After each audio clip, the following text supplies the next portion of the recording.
મિત્રો રાધે રાધે। આજે કાળી ચૌદશ પ્રકાશ પર્વનું આજે ચોથો દિવસ।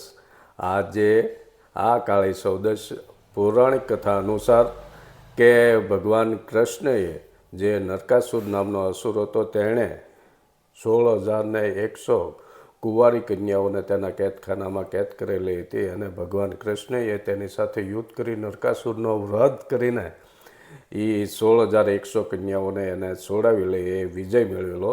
એટલે વિજય દિવસ તરીકે ઉજવાય એ ભગવાન કૃષ્ણની જે 16,108 આપણે રાણીઓ કહી છે એ 16,100 કન્યાઓ એ કથા આવે છે।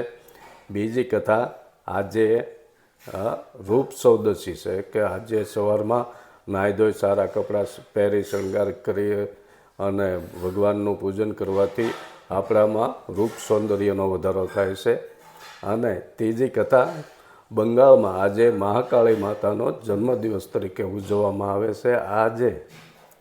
અને એક આપણે આજે હનુમાનજીનું પૂજન અર્ચન કરવાનો કાળી ચૌદશનો દિવસ છે। આજે હનુમાનજીના મંદિરે હનુમાનજીને લાડુનો તાળ ધરાવી અડદ અને તેલનો તેમને ધરાવીએ તો હનુમાનજીની કૃપા આપણા ઉપર વરસે એવી એક કથા છે। અને આપણા રીત રિવાજો મુજબ આપણે કાળી ચૌદશના દિવસે આજે વડા બનાવીને અને ચોકમાં વડામાં મૂકીને ફરતું પાણીનો ગોળ કુંડાળો કરી આપણા ઘરમાંથી કકળાટ અશાંતિ એ બધાને દૂર કરવાનો આજનો દિવસ છે।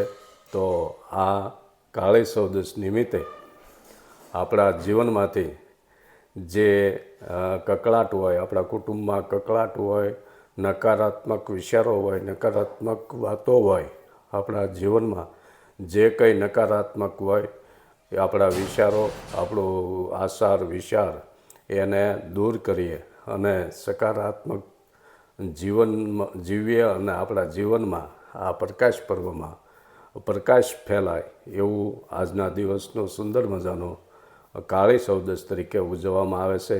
તો આપ સર્વને કાળી ચૌદશ આ પ્રકાશ પર્વની ખૂબ ખૂબ શુભેચ્છાઓ। આવી નવી વાતો લઈને ફરી પાછા મળીશું। રાધે રાધે।